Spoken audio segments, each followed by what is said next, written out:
Tudo bem, Bené? Boa noite aí a Tudo todos bem? e a todas que nos assistem nesse momento por essa live. Quero pedir desde já que você que está nos assistindo nesse momento ao vivo, que você possa estar compartilhando essa live para que outras pessoas possam assistir depois o programa e a live já gravada. É muito importante, então, que você possa estar compartilhando essa live. Quero dizer, Bené, da minha emoção de poder estar participando de uma live com você, da minha honra, da honraria que eu estou sentindo nesse momento. São gerações diferentes, né, Bené? E os nossos passos Sim, vêm de longe. Os nossos ancestrais exatamente. aplanaram a terra e o terreno para que você pudesse caminhar sobre ele, e você aplanou o terreno para que eu pudesse caminhar sobre ele. Não só você, né, Bené, mas como outras lideranças, grandes baluartes aqui do Chapéu Mangueira, como a Dona Alfilinha, que cuidou do posto de saúde, Dona Augustinha, o Bola, seu Lúcio Bispo, Jaime Muniz, Álvaro Maciel, e eis aqui estou eu. Então, eu não estou inventando a roda, eu estou dando continuidade aos passos que vocês deram lá atrás. Eu acho muito importante a nossa preocupação na formação de novos quadros, tanto no campo comunitário quanto no campo partidário, porque ninguém é eterno, né, Bené? Você É é uma verdade. grande liderança, uma das grandes lideranças desse país, e é importante que nós venhamos construir outras beneditas para que possam estar seguindo aí os seus passos dessa carreira política tão brilhante que você trilhou até o dia de hoje. Para mim é uma satisfação, André, e eu quero que vocês que estejam nos acompanhando, o André já disse isso, é muito não só confortante pelo momento que o país está vivendo, mas a alegria de poder ter você, um jovem, que eu peguei no colo, que eu vi crescer, e que cresceu mesmo, não só no tamanho, na idade, mas na consciência, e que hoje é uma grande liderança no meio da juventude e que faz um trabalho excelente comunitário. E pode ter certeza, eu tenho um orgulho de olhar para você e para outros também, como o Jaime, tantos outros que vêm, o Álvaro, que vem fazendo esse trabalho, uns na área cultural, comunitária, porque nós entendemos que é preciso construir, e é preciso construir muito para as nossas comunidades. A gente tem um legado, eu recebi um legado, e esse legado que eu recebi foi um legado de pessoas quase da minha idade, com muito compromisso, como foi no Chapéu Mangueira, você já citou aí a Dona Filinha, né? E eu vou dizer para você que eu tive a honra de ter a sua avó como minha companheira, trabalhando na comunidade, e a Dona Marcela, que era assim que a gente tratava, a Dona Marcela deu muito apoio para muitos de nós. Quase semi-analfabeta, uma mulher de uma cultura, de uma inteligência, e ela pode dizer que carregou praticamente o pessoal da minha geração nas costas, no Chapéu Mangueira, nas lutas onde nós não tínhamos água, não tínhamos nada, absolutamente nada. E ela era uma baluarte lá.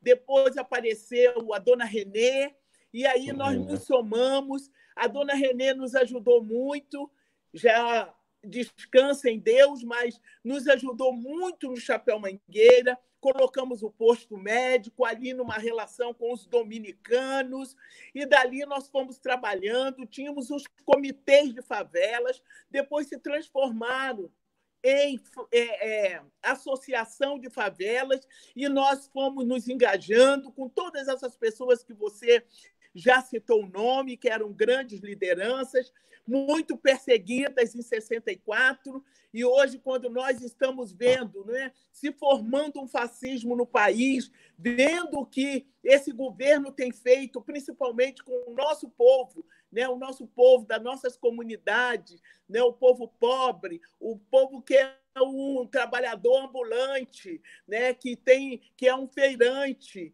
que é um cara que trabalha com o seu carrinho, que teve que parar nesse momento, e ver as atitudes do governo. E nós ficamos pensando de que nós somos frutos de pessoas semi-analfabetas que se dedicaram e dedicaram-se muito e pôde, junto com quem sabia e quem tinha, né, construir uma oportunidade para as nossas comunidades que não podiam ter água, não podia ter água direto, não podia ter esgoto, não podia ter luz direta, e nós enfrentamos isso. Então, vê-lo nesse momento, na liderança, na batalha, como vejo o trabalho que você desenvolve e pela consciência que você tem, eu quero lhe dizer que a vovó aqui tem muito orgulho, mas muito orgulho mesmo, e para mim é uma satisfação poder estar nessa live com você. Eu digo mesmo, Bené. E assim, antes de nós entrarmos no assunto que nós estaremos abordando, que é de como as favelas têm se organizado de forma autônoma para combater a Covid-19, o coronavírus, já que estamos aqui totalmente abandonados pelas três esferas de governo aqui no Brasil, seja o governo municipal com o Bispo Crivella, seja o governo estadual com o genocida do Wilson Witzel, ou seja o governo federal com esse sociopata genocida do Bolsonaro. Então, nós estamos lançados à nossa própria sorte. Eu costumo dizer, Bené, que nós estamos como em um abatedouro, esperando qual é a próxima vítima que vai ser abatida. Essa que é a grande realidade. Estamos lançados à nossa própria sorte diante de uma crise sanitária sem precedentes na história da humanidade, que é o coronavírus, a Covid-19, e estamos aqui vivenciando no Brasil o avanço do fascismo, com a chegada do Bolsonaro ao poder, e estamos na luta, não é, Bené? Eu acho que o mais importante é que estamos na luta, estamos hoje aqui realizando essa live como um instrumento de luta, um dos poucos instrumentos que nós podemos utilizar nesse momento, que é a live. Nós não podemos sair às ruas para fazer a luta presencial, então nós estamos nos utilizando dessa ferramenta. Mas antes de entrarmos nesse tema, Bené, hoje, em mais uma operação policial no estado do Rio de Janeiro, na favela do Complexo do Alemão, que levou 5 pessoas a óbito. 5 pessoas a óbito, foram a óbitos hoje no Alemão. Dentre esses 5, 2 morreram a facadas, ou seja, foram executados pelo BOP, o Batalhão de Operações Especiais, hoje na favela do Alemão. Nessa política genocida que é a política de guerra às drogas. Que de guerra às drogas, diga-se de passagem, não tem nada. Porque a droga que é vendida no varejo, nos territórios de favela, não é produzida ali. Nas favelas não está instalado a Taurus nem a Colt. As armas e as drogas vêm de fora. E muitas das vezes, Bené, o mesmo camburão que carrega o corpo preto sem vida é o mesmo camburão, o camburão que carrega o corpo preto sem vida é o mesmo camburão que traz as armas e as drogas para as favelas. Não existe venda de varejo de drogas nos territórios de favela sem a conivência e a participação do Estado através do seu braço armado, que é a instituição Polícia Militar. 5 jovens foram a óbitos, desses 5, 2 morreram a facadas. Eu recebi, infelizmente, os vídeos, posso estar passando depois para a sua assessoria, Bené, para que você possa assistir, para que você possa, no âmbito federal, tomar alguma providência, fazer algum encaminhamento, porque é incrível e é surreal. Em um momento que nós estamos vivenciando uma das maiores crises sanitárias sem precedentes na história da humanidade, o Estado, nesse momento, não envia médicos, o Estado, nesse momento, não envia remédios, o Estado, nesse momento, não envia água, mas o Estado continua enviando bala para os territórios de favela. Então, eu quero aqui deixar o meu repúdio, o meu total repúdio a essa ação criminosa do Estado hoje na favela do Alemão, a essa política de guerra às drogas, que é uma política genocida, porque, Bené, seja com coronavírus ou sem coronavírus, a necropolítica continua de forma acelerada no Brasil. E outra coisa que eu quero deixar bem claro aqui, Bené, que às vezes algumas pessoas gostam de construir essa narrativa de que o vírus é democrático. O vírus atinge a todos e todos podem ir a óbito sendo infectado pelo vírus. Isso é uma grande mentira. Eu vou trazer um dado aqui, que eu poderia estar trazendo vários outros dados. Saiu uma pesquisa recentemente que o número de infectados pelo coronavírus na Barra da Tijuca é infinitamente maior do que o número de infectados em Santa Cruz. Mas o número de óbitos em Santa Cruz, que tem um número de infectados menor que o número existente na Barra, é infinitamente maior do que na Barra da Tijuca. Então, essa história que o vírus é democrático, que estamos todos no mesmo barco, nós estamos, sim, vivenciando a mesma tempestade, mas alguns em seus iates de luxo e outros em pequenos botes e pequenos barcos e outros à deriva em alto mar. Então, eu acho que o coronavírus veio para desnudar, Bené, a luta de classes no Brasil e no mundo. Essa que é a grande realidade. Ele veio desnudar a desigualdade racial e social que perpetua-se no Brasil por séculos. A luta, outrora, quando chegamos ao poder aqui no Brasil, o Partido dos Trabalhadores, foi entre a Bolsa de Valores e o Bolsa Família. Hoje, a luta é entre o CPF e o CNPJ. Essa que é a grande realidade.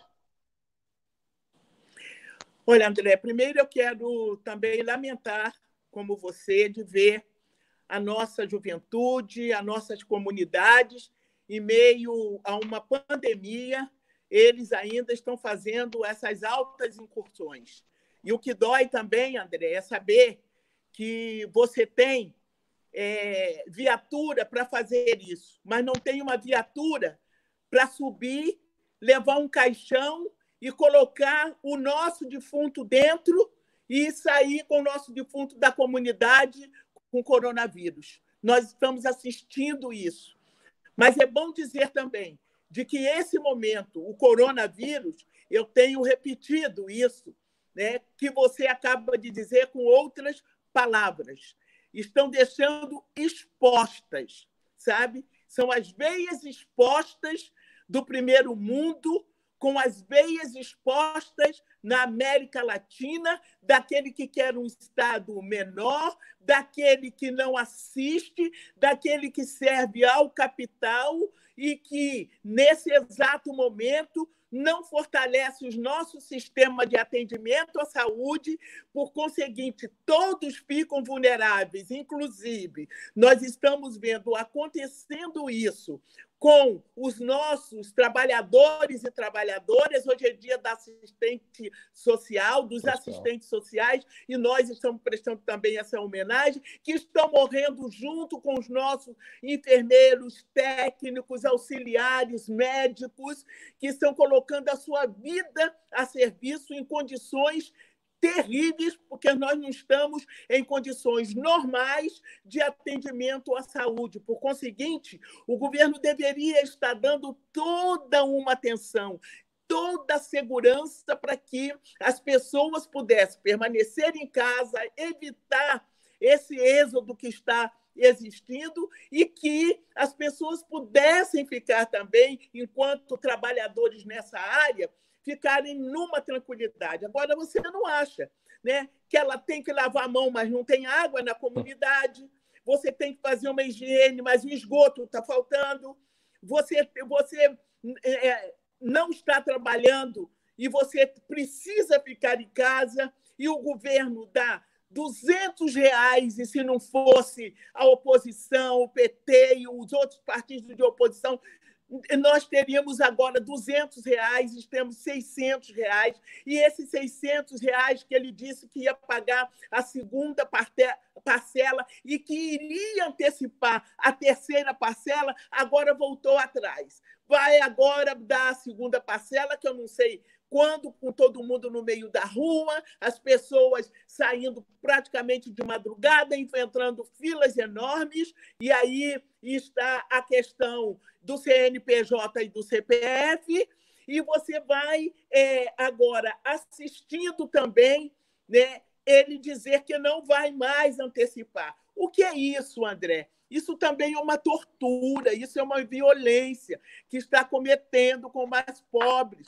Aí, CPF, vamos cuidar do CPF. Como que as pessoas precisariam disso? Eles poderiam, o primeiro cadastro, nós temos o CAD único, que você conhece muito bem, André, e através desse cadastro único, eles já podiam pegar todas as pessoas que pertencem ao Bolsa Família, né, que pertencem a outros serviços, mas como eles fizeram um enxugamento, né, seja o Sistema Único de Saúde, que tem atendido principalmente os mais vulneráveis, porque esse é um sistema que é universal, um sistema que funciona. Eu tanto ouvi do Mandetta, do primeiro-ministro que ele mandou embora, quanto do segundo que mandou embora hoje.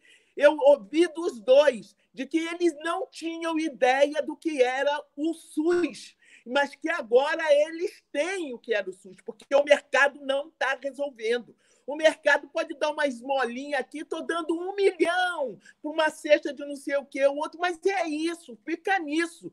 E a gente tem tantos sonegadores que não estão dando o dinheiro que é necessário, né, nos cofres públicos para poder fazer esse atendimento. Então, a nossa história é uma história realmente, é uma luta de classe que o coronavírus colocou e essas meias abertas aí, e aí nós estamos vendo quem é quem, e as pessoas também que, de boa vontade, votaram nesse governo que aí está, achando que ele ia mudar, acreditando que ele ia fazer diferente, e ele virou as costas para as pessoas e dizer: o meu compromisso é com o mercado financeiro.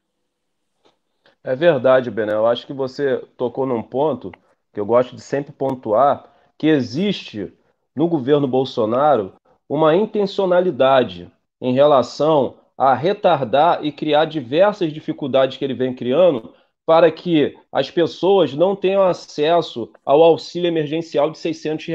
Como você muito bem pontuou, uma vitória do campo da esquerda progressista e dos partidos progressistas que atuam no Congresso Nacional, porque o ministro Paulo Guedes queria destinar para a população nesse momento de pandemia do coronavírus apenas R$ 200. Então, existe uma intencionalidade nesse retardo que vem acontecendo por parte do governo Bolsonaro para que as pessoas não tenham acesso aos R$ 600. Porque, Bené, uma vez um chefe de família, uma mulher que é chefe de família, entra em desespero, uma vez uma pessoa estando desesperada, ela vai tomar medidas desesperadas. Então, o Bolsonaro ele está retardando para que as pessoas não tenham acesso ao auxílio emergencial, porque o Bolsonaro ele quer o caos. Não vai demorar muito, Bené, já ocorreu em algumas cidades no estado de São Paulo e ocorreu aqui também no estado do Rio de Janeiro, saque a supermercados. Recentemente, uma agência da Caixa Econômica na Vila da Penha foi depredada, queimaram pneus, fecharam as ruas, porque o trabalhador está desesperado, Bené. As pessoas estão passando dificuldade, extrema dificuldade, passando fome. E o governo Bolsonaro faz isso de forma intencional. Ele quer o caos para depois justificar, através do seu pronunciamento à nação, para dizer o seguinte: olha, tá vendo aí? Se nós não tivermos uma flexibilização para a abertura do comércio, as pessoas não têm como comer, não têm como trabalhar, as pessoas não têm como receber o salário. Então, assim, o que nós podemos fazer? Olha aí o desespero, olha o saque. É aquela velha frase do saudoso Brizola, que saudade e que falta faz o Brizola. Ele está plantando dificuldade para colher facilidade. Essa que é a grande realidade, porque nesse momento, Bené, fica bem claro para a sociedade, não só no Brasil, mas as sociedades do mundo, a necessidade de termos um Estado forte, Bené. É o Estado brasileiro, nesse momento, que tem que ser o acolhedor, que tem que ser o provedor. Nós sabemos, em alguns países, que o Estado está pagando a folha salarial de pequenas e médias empresas. Para quê e por quê? Para que essas empresas não quebrem e para que ele faça a manutenção dos empregos desses trabalhadores. E aqui no Brasil, com essa política crescente do neoliberalismo no Brasil, com essa política liberal do mercado, prega-se o Estado mínimo. E agora a população está sentindo na carne a importância de defender o SUS, como você muito bem pontuou. O que seria de nós, Bené, se não fosse o SUS nesse momento? O que seria de nós se não fosse o Sistema Único de Saúde nesse momento?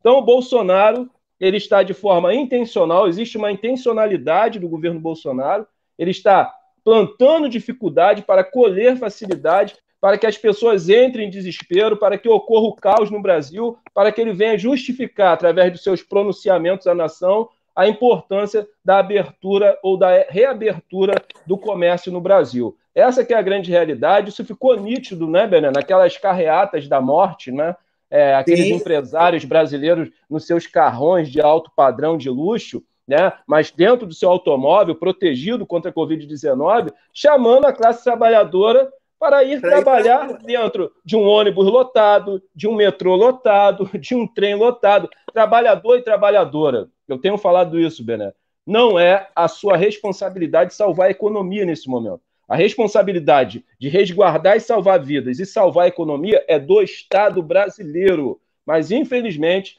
nós temos hoje como um chefe de Estado um miliciano, um bandido, um genocida, um canalha, que é o Jair Messias Bolsonaro, que pensa mais no CNPJ do que no CPF. Então, acho que nesse momento é relevante pontuar isso aqui, a importância de termos um Estado forte. É o Estado, nesse momento, que tem que ser o provedor, o cuidador da sociedade, e isso fica bem claro, né, Bené? Fica bem claro tudo o que nós estamos vivenciando nesse momento. Então, acho que é importante fazer essa pontuação. É importante, André, até porque você observa que, no primeiro momento, não tivemos governo. Foi a solidariedade comunitária. Foram trabalhadores. O MST deu não sei quantas toneladas de comida. Ninguém viu uma linha sequer falando do MST. As comunidades se uniram, as organizações não governamentais, né, todos para dar o produto de higiene e para ajudar as pessoas a resolver aquelas questões. Você sabe que eu tenho uma neta que é médica e ela está trabalhando agora. E ela disse a mim, eu nem sabia assim, porque eles não estão dizendo quantas pessoas estão morrendo, mas nós vimos, ela me disse, só na Rocinha já tem 47 pessoas que já morreram com coronavírus. Isso ela falando de parte da Rocinha. Nós estamos vivendo também um momento em que não só chamam as pessoas para irem para as ruas, porque ele quer também justificar o fato de que as pessoas querem trabalhar. As ideologias não estão deixando. Depois que eles precarizaram a relação de trabalho, depois que praticamente cortaram o salário, depois que praticamente fecharam o Ministério do Trabalho, o trabalhador e trabalhadora sem defesa, sem direito. Como você bem coloca, André, eles querem criar um caos, mas na responsabilidade do povo. Ele quer responsabilizar o povo pelo caos, porque eles dizem, não, nós não temos condição, porque isso vai quebrar a economia. Não tem economia se não tiver gente viva para ajudar a que o país cresça, para que o país produza. Então, isso é uma falácia. Eles já mexeram em mais de 50 bilhões do fundo brasileiro. Por que eles não podem mexer para resolver as questões? De onde eles estão tirando esse dinheiro? Estão tirando do assalariado. Então, essa economia vai custar o quê? Quantos mortos, quantos precisarão morrer para eles falarem dessa economia que está abaixo de zero hoje? Gente, é uma loucura o que nós estamos vendo. E, por outro lado, André, além dessa solidariedade do povo e as pessoas chegando, o governo está na contramão da história. Todo mundo está dizendo fiquem em casa, nós vamos... Não, eles estão dizendo vão para a rua e incentivam, faz carreata, chamam as pessoas, todo mundo, como você já bem disse, nos seus carrões, daqui a pouco eles entram neles e vão para suas casas com toda a sua... com toda a sua condição de se amanhã, Deus livre, porque nós não queremos nem para eles, que eles tenham o coronavírus. Eles têm uma clínica, imediatamente fazem o teste, e nós estamos aí com o povão na fila querendo fazer teste, e os trabalhadores na área de saúde, na área da assistência, que eles estão colocando, não, vocês não têm nenhum sintoma, então quem não tem nenhum sintoma não tem teste. E os assintomáticos, quantas pessoas, você sabe que eu acabei de perder o meu sobrinho Tem 10 dias que praticamente que eu perdi o meu sobrinho. Gente, e não tinha, aparentemente não tinha sintoma nenhum, depois foi piorando, piorando. Então, em 5 dias estava lá aquele pessoa forte que a gente conhece, trabalhador, uma liderança, sabe? Morto. E a gente sem poder enterrar direito, sem poder dar o adeus, sem poder fazer isso. Olha, as milhares de famílias estão sofrendo isso pelo mundo para ouvir de um governo falar que ele não é coveiro. E daí ele não é coveiro. Agora virou médico, porque agora está receitando também. Não tem que dar, todo mundo tem que ler na cartilha dele. Se não ler na cartilha dele, é ideológico comunista. Criou o maior problema com a China. Nós que temos a China como grande parceiro, o povo brasileiro que votou, como eu disse, pensando que ele ia resolver as coisas, está assistindo isso, principalmente as pessoas que estão perdendo a vida e seus familiares estão vendo que a gente se sente impotente diante do que está acontecendo. Aí ele vira médico, tira quem tem expertise para botar qualquer um, porque é só fazer o que ele está mandando. Qual é o interesse dele? É interesse de vida? Não é interesse de vida. Esse presidente não é qualificado, esse presidente não tem condição mais de governar esse país. Ele não tem um QI de inteligência brasileira, tá? Para que ele possa continuar governo nesse país. Quando a gente fala fora Bolsonaro, é fora Bolsonaro com toda a sua carga ruim que tem que acompanhá-lo, porque não é possível o tratamento que se está dando para as pessoas, o sucateamento que eles estavam fazendo do SUS. As pessoas estão impressionadas da dedicação dos profissionais e quanto falta de equipamentos de proteção, de remédio para dar para os doentes, né? Os pacientes, famílias gritando na porta do hospital. Falta um médico, mas não pode ser cubano. Falta um médico, mas não pode ser também os brasileiros que estudaram lá fora. Numa pandemia dessa, nós estamos vivendo um verdadeiro caos. Aí você quer fazer uma live levantando o astral. Eu até me lembro que fizemos uma live com Lula antes de ontem, e o Lula dizia no final, gente, olha, foram tantas coisas ruins que nós falamos, qual é a palavra que nós vamos dar para as pessoas agora, nesse final? Eu dei minha palavra, mas uma coisa eu tenho certeza, que as pessoas que nos acompanharam do princípio ao fim, elas não viram nós falarmos nenhuma mentira. É ao vivo e a cores que elas estavam vendo o que nós estamos falando. Mas, no final, nós também apontamos o caminho. Nós também apontamos o caminho. Assim como eles têm a força da caneta, nós também temos. Nós não temos mais que votar em gente dessa natureza, que passa como anjinho. Depois disse, eu não sou o Messias. Eu tenho até Messias, mas eu não sou Deus.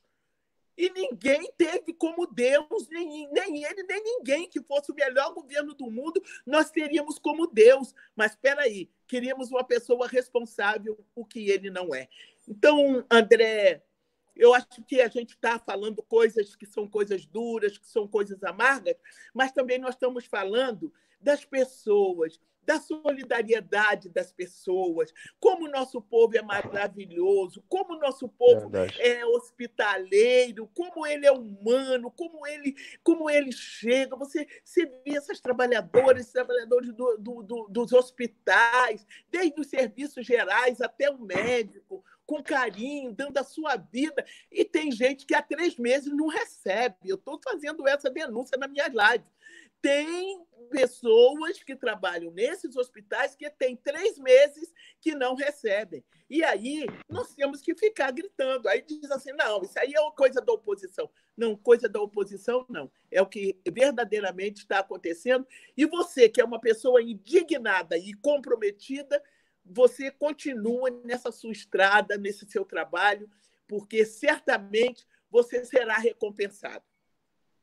Obrigado, Bené. Eu acho que nós estamos vivenciando um momento crítico no Brasil, muito tenebroso, muito sombrio.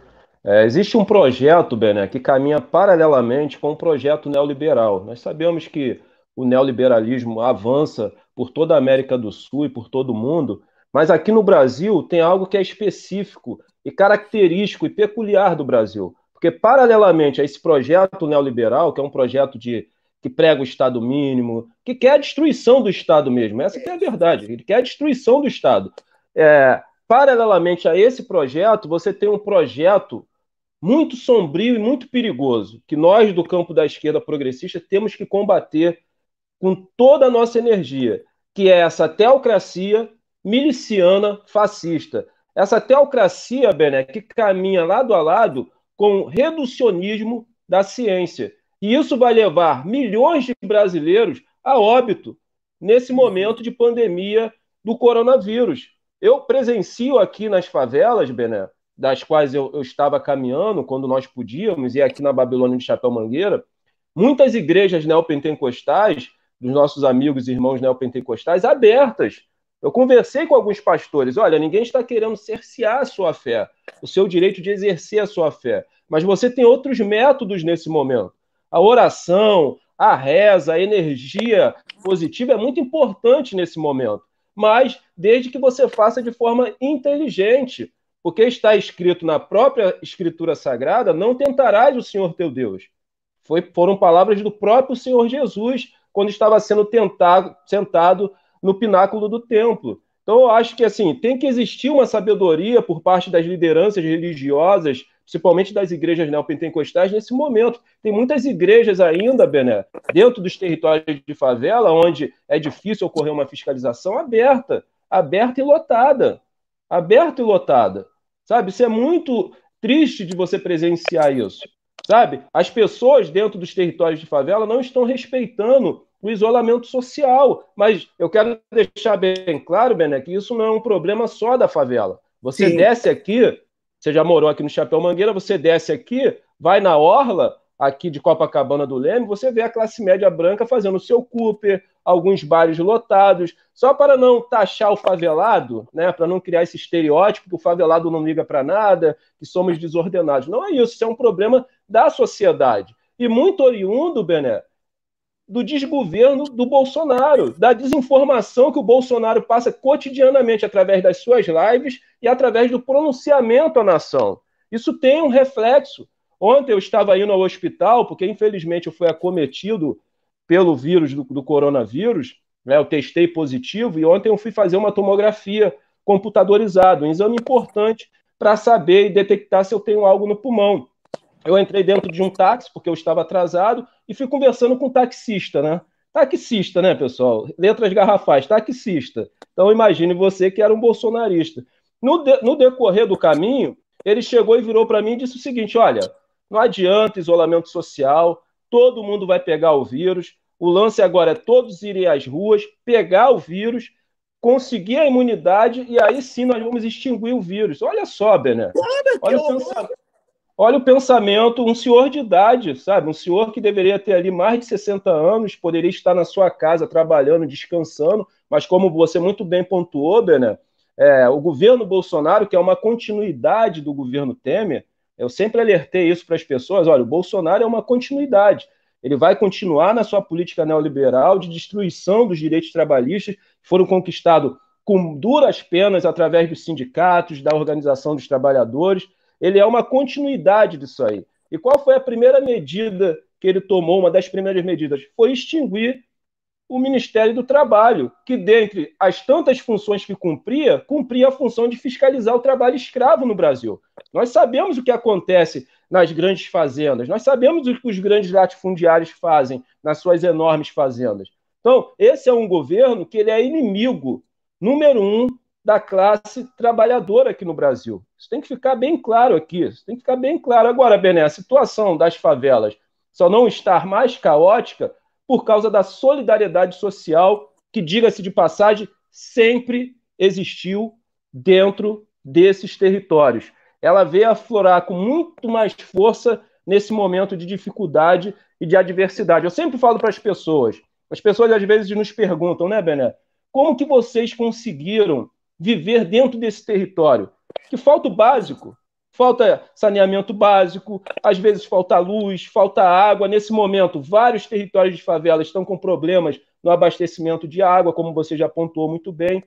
Foi a nossa solidariedade, foi o nosso apoio mútuo, foi a nossa coletividade que nos deu suporte para subsistirmos até os dias atuais. E isso aflorou nesse momento, Bené. Então, o que ocorreu? Lá na favela do Santa Marta, os irmãos Tiago e Firmino, eles tiveram a ideia de lançar uma vaquinha para arrecadar recursos, para que eles pudessem comprar os equipamentos, os materiais necessários, para que eles, de forma autônoma, viessem a iniciar o trabalho de sanitização das ruas e becos e vielas no Santa Marta. Isso deu certo, nós soubemos disso, entramos em contato com o presidente da Associação de Moradores, que é um grande amigo meu, Zé Mário, conhecido também seu, né, Bené? Entrei em contato com ele e ele falou o seguinte: olha, André, não é associação, são os irmãos Tiago e Firmino, são companheiros que eu já conheço de longa data. Entrei em contato com eles, lancei uma vaquinha pelo Babilônia Utopia, quero aqui parabenizar e agradecer o 247, que cedeu a sua marca e a sua força para participar da nossa vaquinha. Conseguimos agaranhar os recursos e também compramos os equipamentos, os produtos, e iniciamos esse trabalho também aqui na favela da Babilônia e na favela do Chapéu Mangueira. Fizemos 3 trabalhos de sanitização e distribuímos 300 kits. Cada kit continha água sanitária, detergente, sabonete e uma cartilha, Bené. Nós fizemos uma cartilha e a máscara. Uma cartilha para conscientizar os moradores, porque nós entendemos e compreendemos nesse momento, nós do Babilônia Utopia, que não basta trabalhar somente a barriga. Nós sabemos que muitas famílias estão passando dificuldade e extrema necessidade, mas trabalhar somente a barriga na distribuição de cestas básicas e de alimento e não trabalhar paralelamente um trabalho, um processo de conscientização, vai levar o favelado a morrer de barriga cheia. Essa que é a grande realidade, e não é isso que nós queremos. Por exemplo, Bené, eu quero dizer aqui que nós estamos paralisando o trabalho de sanitização por um período aí indeterminado, justamente por isso.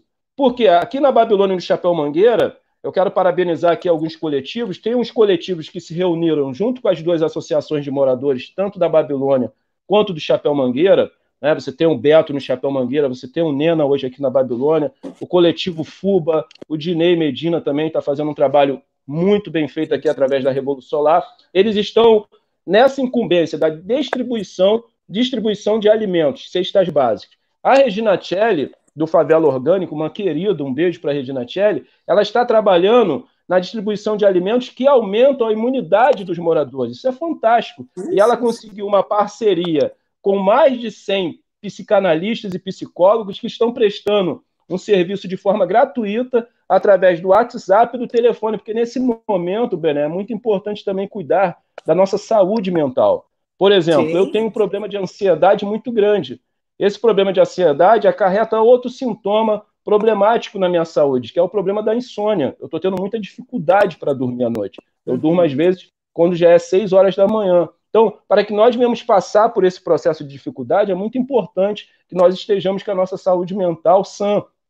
E aí fica um alerta também, Bené, eu vou aproveitar o ensejo da sua grande audiência, você que é uma das lideranças mais competentes e conhecidas aqui no Brasil, você construiu isso com a sua trajetória, pedir à esquerda brasileira, eu sempre faço esse apelo lá na TV 247, eu estou muito preocupado, Bené, com a saúde mental da nossa militância. Aí eu quero falar da nossa militância.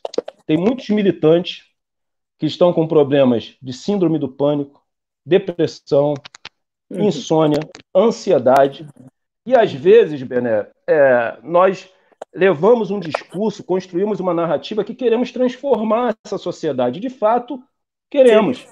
Mas o que ocorre? Eu vou fazer aqui menção a uma narrativa da Bíblia, sei que a senhora é evangélica e é conhecedora dessa narrativa, quando o apóstolo Paulo ele fala o seguinte, olha, falando para os pastores, você não pode cuidar da igreja se você não está cuidando da sua própria casa. Isso é muito interessante. Sabe por quê, Bené? A militância, às vezes, se torna a nossa família. Às vezes eu caminho mais com os militantes, com os companheiros e companheiras, do que com a minha própria família, com quem eu tenho um vínculo sanguíneo, um vínculo parentesco. Então, Jesus está querendo alertar o seguinte, se você não cuida das pessoas que você tem um vínculo sanguíneo, que você tem um parentesco, que fazem parte do seu cotidiano, como que você vai cuidar de pessoas que você não as conhece?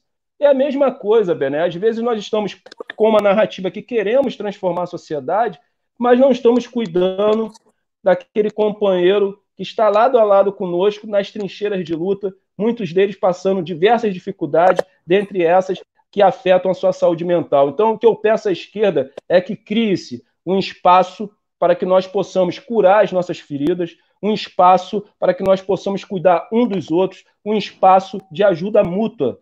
Eu levei essa proposta para o 7º partido, para o 7º Congresso do Partido dos Trabalhadores. Foi uma resolução do coletivo Volta Dilma, onde nós pedíamos ao partido para criar uma rede de advogados, Bené, para o atendimento jurídico aos militantes, principalmente de base, de favela, que enfrentam cotidianamente a violência estatal. Por exemplo, Bené, todo o respeito que eu tenho à companheira Márcia Tiburi e ao companheiro Jean Williers do PSOL, mas eu já recebi ameaças de morte dos policiais da UPP. Eles já falaram, olha, eu não te mato aqui, mas eu te mato se te pegar na minha área.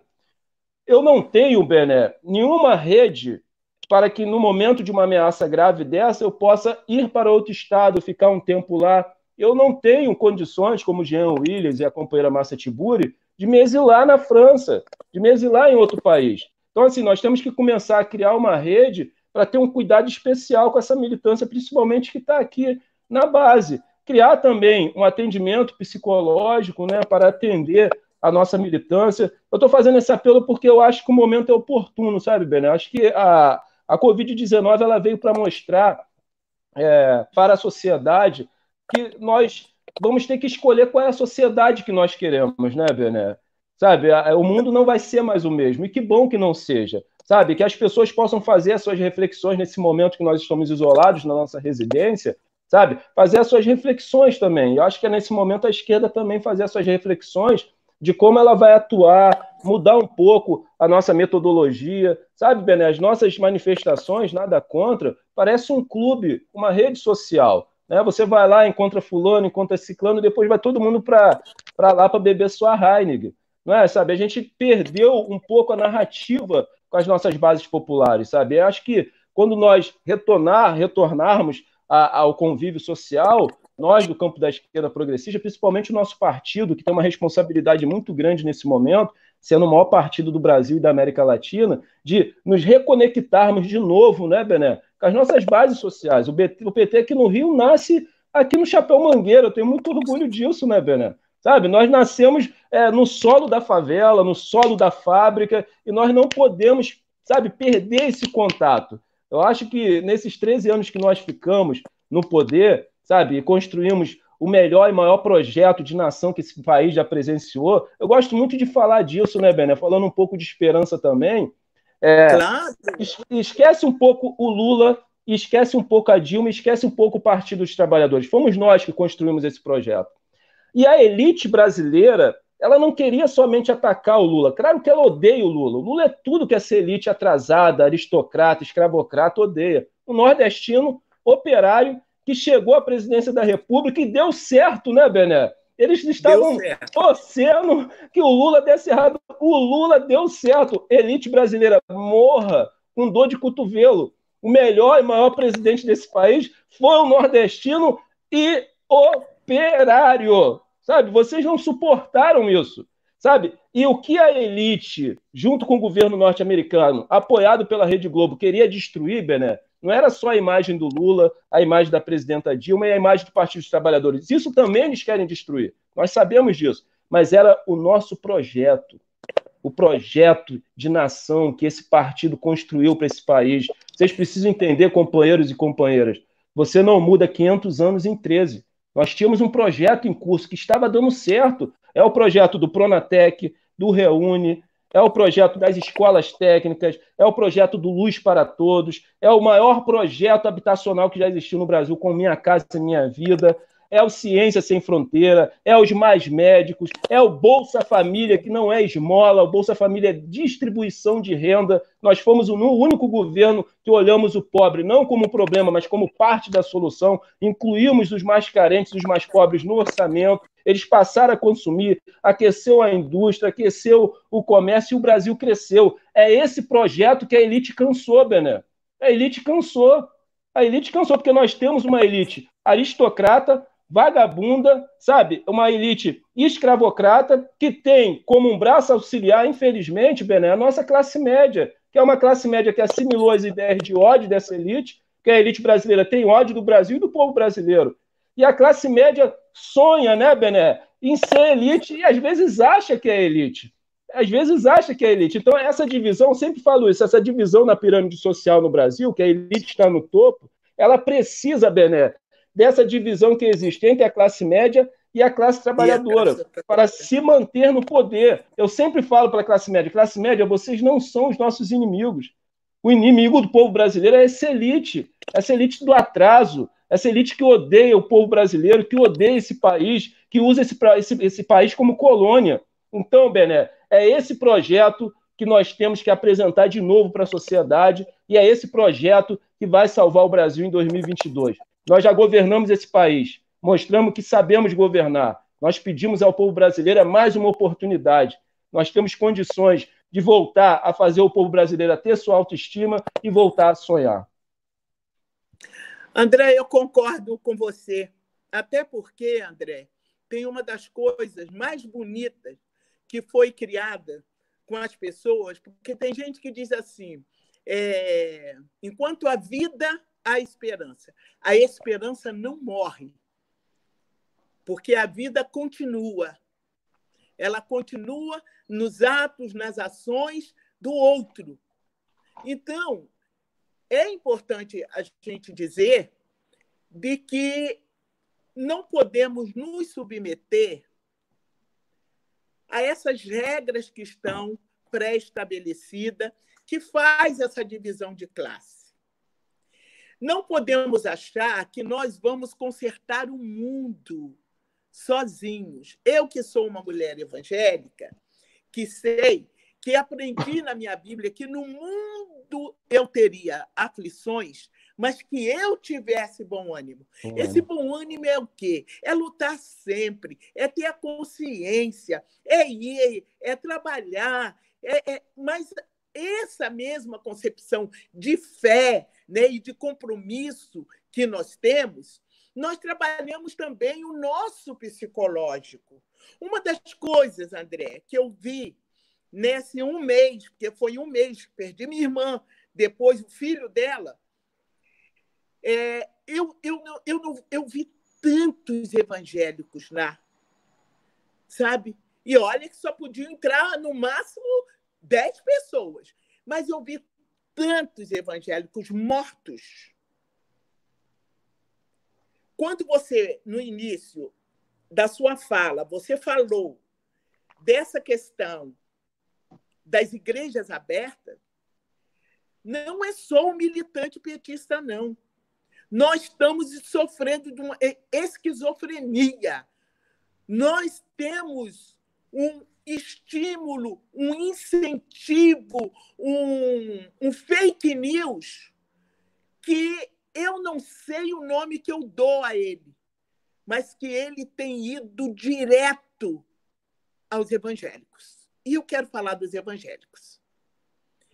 Nós temos um livro e um conhecimento independente, André, e você, como um ex-pastor, você sabe disso, que não tem a Bíblia que nós carregamos, o conhecimento que nós temos, é diferente da prática e das escolhas que muitos dos líderes evangélicos estão fazendo. Eles estão ficando uma cegueira espiritual e está levando o rebanho para isso. E isso está contaminando a tal forma que, principalmente, né, os pentecostais, que a gente tem visto falar muito dos neopentecostais, mas eu falo muito da Igreja de Cristo. Eu não falo da Igreja Comércio, eu não falo da Igreja Indústria, eu falo dessa igreja que nós aprendemos a conhecer no sacrifício vivo de Jesus Cristo. de que é compromisso com essas pessoas. Com fome, dá de comer, preso vai visitar, pague um salário decente dos trabalhadores, dê abrigo, dê felicidade para essas pessoas, dê alegria e um livre-arbítrio. Então, André, quando nós falamos com relação a essa coisa psicológica, eu quero colocar os evangélicos também, André, juntinho com esses nossos militantes, principalmente militantes da esquerda, porque a gente acaba não aguentando ver o que está acontecendo com o mundo. Enquanto evangélico, a gente não aguenta ver o que está acontecendo em muitas das igrejas, muitos dos nossos líderes, levando o rebanho, sabe, como o cego, como quem não tem uma vida própria, não tem nada com isso que está acontecendo. E tudo que está acontecendo é bom, porque a pessoa falou em nome de Deus, tá bom, mas nós também temos aquele grande aviso, né? Gente, vocês que estão nos assistindo, que é vigiai e orai, vigiai e orai, e a fé sem a obra é morta. Então, vigiar hoje para nós é ter realmente, a gente ficar bem orando, a gente ficar bem cantando. Faça isso na sua casa. Onde tiver 2 ou 3 reunidos em nosso nome, ali estarei. E isso e hoje nós temos tecnologias que podem levar o evangelho para o mundo inteiro. Então, você líder que tem a sua igreja, nós sabemos que o coronavírus é uma praga do Egito colocada no mundo. Por favor, peça às pessoas para orar em casa.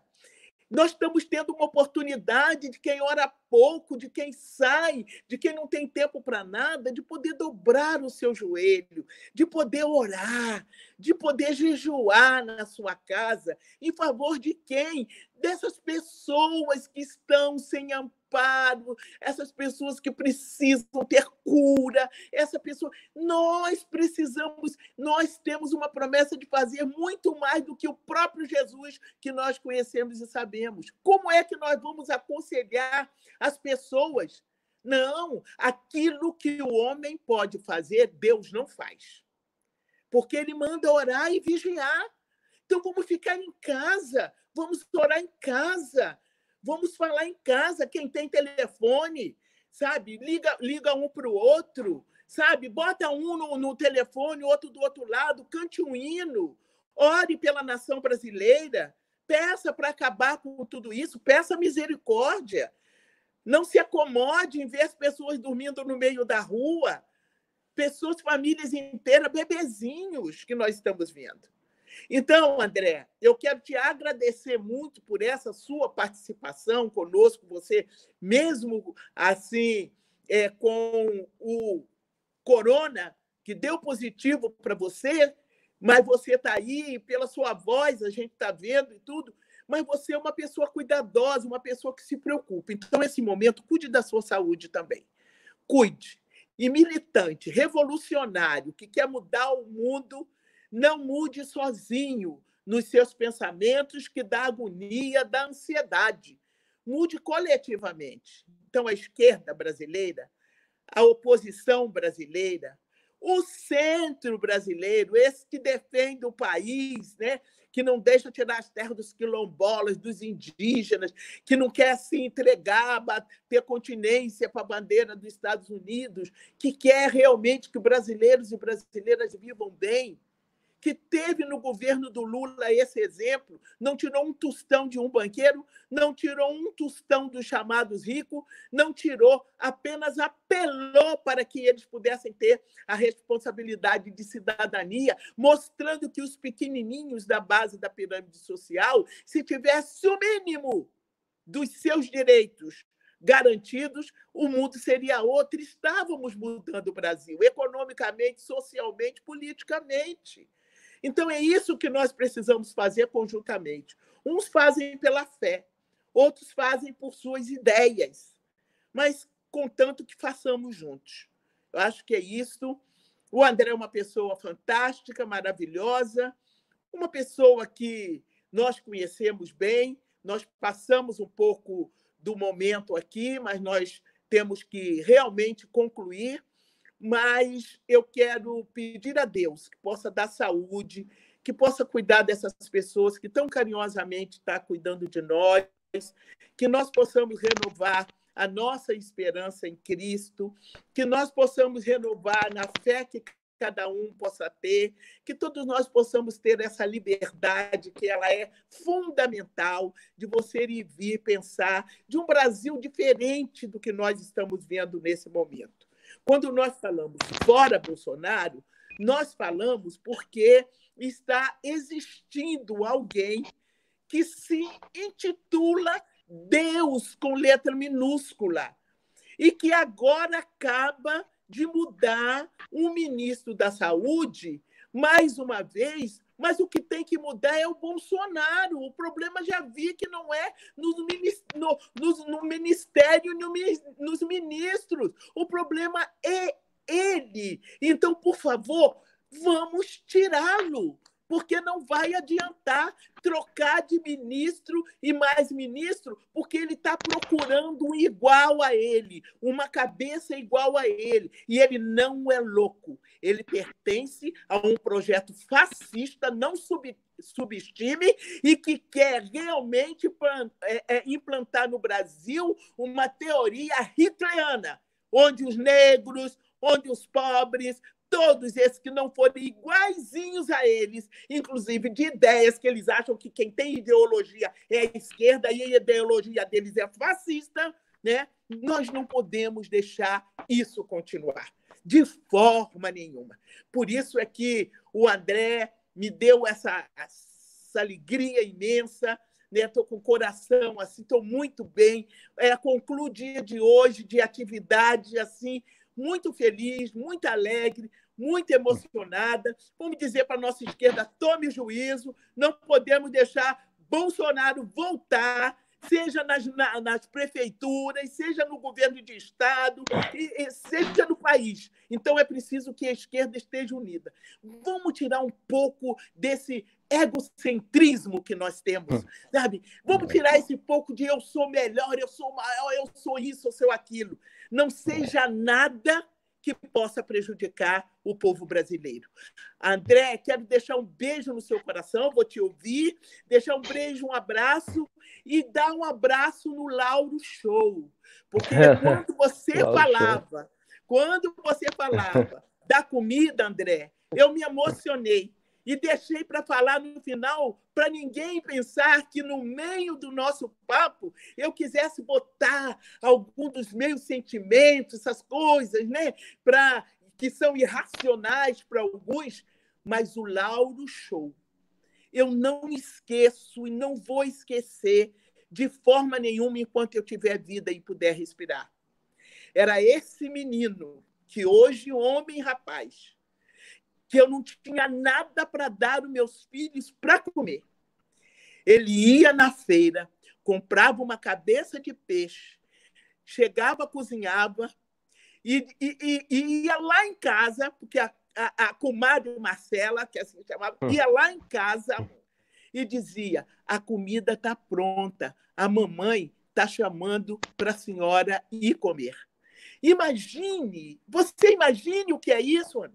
Você imagina o que é isso? Alguém que não tem e dividir o que não tem com quem não tem nada. Isso eu não posso esquecer jamais. A minha luta tem que ser essa luta em favor do povo, em favor dos que têm fome, dos que têm sede de justiça, do que não tem aonde morar. Eu não posso me encastelar, eu não posso ter medo de Bolsonaro, eu não posso achar que nada vai mudar, eu não posso achar que não tem jeito, porque tem jeito, vai mudar. E eu mando esse abraço carinhoso para o Lauro Show. Vamos ver as suas considerações finais agora, André. Obrigado, Bené. Infelizmente, aqui o papo estava tão gostoso que o meu celular estava descarregando, eu não percebi, e ele descarregou por completo, e aí eu corri aqui para achar o carregador e consegui carregá-lo, né? Ele está agora carregando na tomada. Sabe, Bené, acho que hoje aqui foi um choque de gerações, como eu falei no início, assim como os nossos ancestrais lá atrás planar o terreno para que você pudesse caminhar em terreno sólido, né? Você também planou o terreno para que hoje eu pudesse estar aqui. Eu acho que essa questão de nos preocuparmos na construção de novos quadros, de novas lideranças, não só no campo comunitário, mas como dentro do Partido dos Trabalhadores, é muito importante, né? Que o partido trabalhe muito fortemente a questão da formação política para a sua militância, que o partido possa criar espaços para que essas novas militâncias, com a sua pequena ascensão, possa ter um espaço dentro do partido. Acho que isso é muito importante. Então, nós estamos aqui nesse choque de gerações, né? E eu seguindo os seus passos, né, Bené?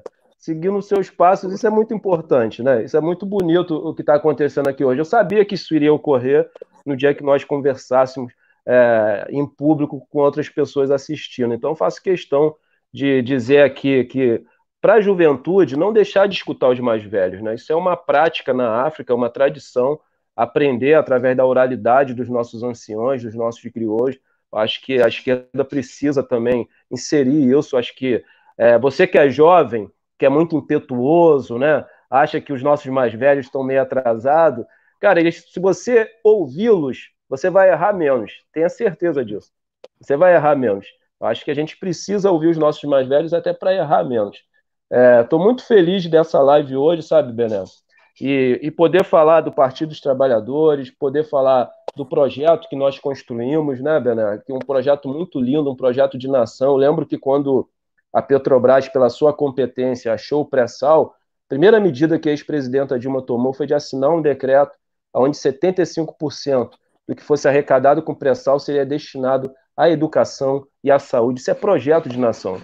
Nenhuma nação no mundo se desenvolveu socialmente e economicamente sem o investimento na educação. Educação não pode ser tratada como gasto, como custo.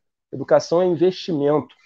A Bené lembrou muito bem aqui, minha avó, semi-analfabeta, ela conseguiu, sei lá Deus como, alfabetizar quase todo o Chapéu Mangueira. Isso é muito lindo. Tanto que hoje o nome da creche leva o nome da minha avó, que é a dona Marcela. Isso é muito bonito, né? Nós estamos aqui também seguindo os passos da minha avó Marcela, que era uma grande rezadeira. E é interessante, Bené, como a Covid-19 também está nos levando de volta, nós que moramos nos territórios de favelas, para algumas tradições que nós tínhamos abandonado, como o uso das ervas. Né? A Regina Tcheli está fazendo um trabalho muito importante aqui desse resgate que nós tínhamos com as ervas aqui. Né? Então, assim, a Covid-19 também está fazendo com que nós venhamos resgatar essas tradições existentes aqui nos territórios de favela. Em relação à Bíblia, né, Bené? Em relação ao Evangelho, que não tem nada a ver com o Bolsonaro, eu sempre falo para as pessoas que alguns evangélicos são muito mais condicionados por suas lideranças que têm os seus interesses políticos. Agora, o Bolsonaro não tem nenhuma compatibilidade com o Evangelho e nem com o Senhor Jesus Cristo, mas nenhuma compatibilidade mesmo. Não tem nenhuma compatibilidade. Então, você que é evangélico, passe a ouvir mais o Evangelho. Passe a ouvir mais o Evangelho do que ao seu pastor. Sabe? Seja como a igreja de Bereia, o pastor estava lá pregando, eles estavam examinando para saber se estava nas escrituras. Seja mais igreja de Bereia, sabe? Leia a escritura, sabe? O Criador vai abrir o seu entendimento, sabe? Leia a escritura, outra coisa, Bené. A esquerda tem que parar com esse preconceito com a Bíblia, com os evangélicos. Nós queremos nos aproximar deles. E esse livro aqui é a ponte. Utilizar-se desse livro. Aqui tem narrativas fantásticas e lindas, sabe? Narrativas fantásticas e muito lindas aqui dentro, sabe? Jesus, ele pode ser apresentado como um grande fascista ou como ele foi, um grande socialista. Um grande socialista. Então, acho que é isso, a gente tem que parar com esse preconceito. Eu acho que nesse projeto de nação, Bena, para encerrar, também tinha uma coisa que era muito importante que o Partido dos Trabalhadores fez, que foi investir e lutar pela soberania desse país. Uma vez o Thomas Sankara, um líder revolucionário da África, ele falou o seguinte: se vocês quiserem ajudar a África, não nos doe o trigo, não nos doe o milho e o arroz, nos dê as máquinas para que nós possamos produzir. Era isso que o Partido dos Trabalhadores estava fazendo, investindo na soberania nacional. Veja bem o que é que acontece, a gente acha o petróleo e manda para fora para refinar lá fora. A gente nem sabe quanto eles roubam lá dos barris de petróleo que nós mandamos para fora. Então é importante também, era um projeto do Partido dos Trabalhadores, essa defesa da soberania nacional, essa defesa das nossas riquezas em recursos naturais, né, Berné? Que a Lava Jato ela surge para destruir isso, para desestabilizar as instituições democráticas, porque as instituições democráticas estando fracas, fica muito mais fácil de você implementar um projeto, que é esse projeto da Lava Jato, um projeto entreguista de destruição da Lava Jato, de destruição da soberania nacional, para entregar as nossas riquezas em recursos naturais na mão do capital privado estrangeiro. Eu queria deixar essa mensagem de paz, de amor, e dizer para vocês que o Brasil tem jeito. O Brasil tem jeito. Nós já governamos esse país e mostramos para vocês que nós sabemos governar. Eu costumo dizer, Bernardo, que o Brasil precisa de duas coisas nesse momento: respeitar o isolamento social, lavar bem as mãos com água e sabão e álcool gel, e Lula presidente em 2022. O Brasil tem jeito. Nós vamos voltar a sonhar, vamos voltar a sorrir. O Brasil tem jeito. Bota fé no 13 e vamos para cima, vamos para frente, vamos derrubar esse governo fascista, exigir eleições diretas, vamos exigir que os processos da Lava Jato sejam todos anulados, vamos exigir que o ex-presidente Lula tenha os seus direitos políticos restituídos para que, se ele assim o quiser, possa disputar em 2022. Isso é muito importante, que ele tenha os direitos políticos restituídos, é muito fundamental. Nós não podemos abandonar essa luta, sabe, Bené? Nós não podemos abandonar essa luta. E que o senhor Dallagnol e o senhor juiz Sérgio Moro, que a Rede Globo agora quer apresentar como grande herói da nação, ele ficou lá 6 meses nesse governo, não viu nada. De repente, de uma hora para outra, a escama dos olhos dele caiu e ele começou a enxergar as falcatruas. Isso é mentira. Aquela edição do Jornal Nacional, quando o Moro pede exoneração do cargo de ministro da Justiça, é vergonhosa, Bené. Só faltou no final daquela edição o Bonner falar: em 2022, vote Moro 45. Essa que é a grande realidade. Então, a direita, nesse momento, ela está aproveitando-se da pandemia da Covid-19 para apresentar à sociedade brasileira um herói nacional no campo da direita. Isso nós não podemos aceitar. Veja bem vocês que a mídia não dá ênfase nenhuma no trabalho dos governadores do campo da esquerda progressista, no Norte, no Nordeste. Ela só foca no João Dória e no genocida do Witzel. Isso já é campanha para 2022, ela já começou para a mídia golpista há muito tempo. Há muito tempo. Então, eu quero deixar... E desculpe te interromper, é porque você que tem a última palavra, mas é importante dizer que os nossos governadores tomaram, num consórcio, uma decisão inédita e que o governo federal não está aceitando. Eles fizeram por fora da orientação do governo, conversaram na China, compraram remédio, compraram dos russos, estão chegando nos estados do Nordeste, e ele começou a falar mal dos governadores. Por que que ele quer, nesse momento, como nós sabemos, ele quer acabar com o fato de que as pessoas fiquem em casa?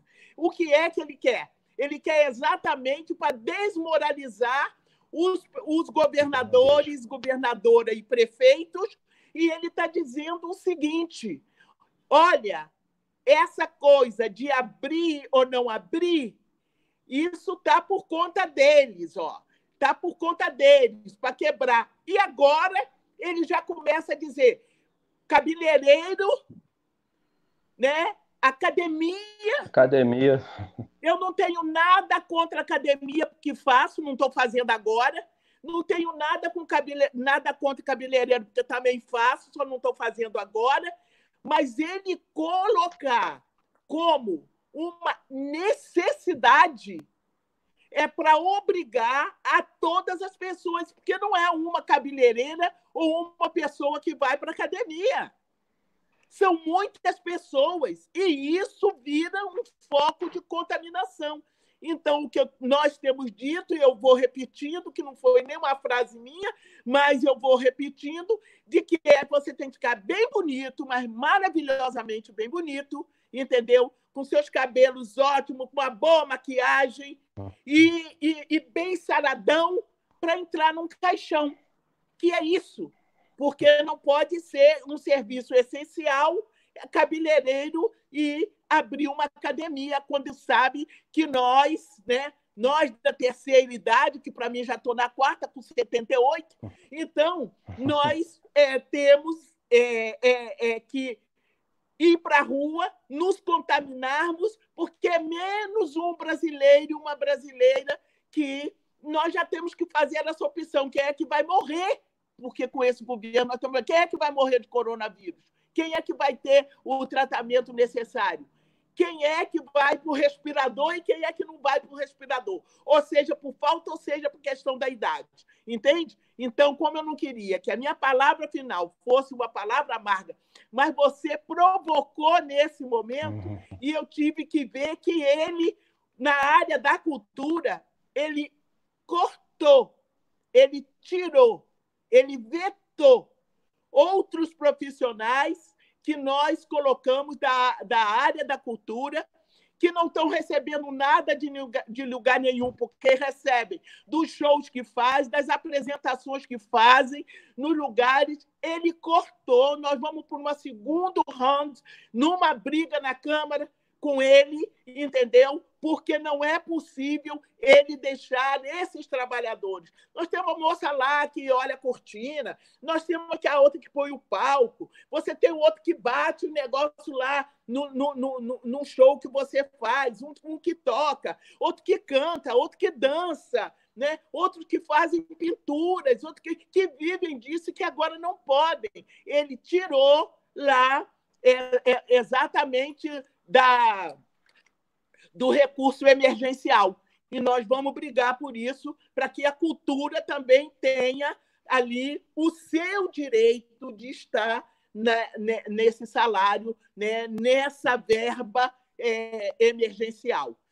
Finalizando, porque eu peguei a palavra de você, dando mais uma vez um beijinho, um adeus para todo mundo, e agora fiquem com o André Constantini, essa grande liderança.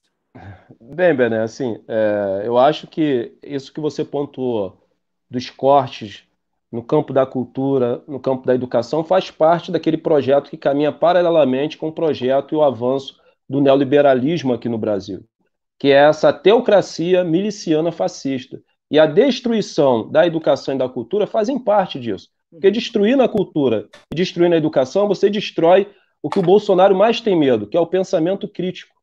Essa que é a grande realidade. Essa que é a grande realidade. Então, isso faz parte desse projeto que nós temos a responsabilidade, Bené, de destruí-lo. De destruí-lo. E você pontuou muito bem no decorrer da nossa conversa, você não destrói o fascismo, subindo hashtag. Você não destrói o fascismo com nota de repúdio. Você não destrói o fascismo fazendo ciranda para depois ir beber sua Heineken na Lapa. É preciso endurecer a luta, Bené, fazendo aqui menção do grande líder argentino, cubano revolucionário, Ernesto Che Guevara, mas sem perder a ternura. Exato. Mas é preciso, nesse momento, que nós venhamos endurecer a luta, Bené.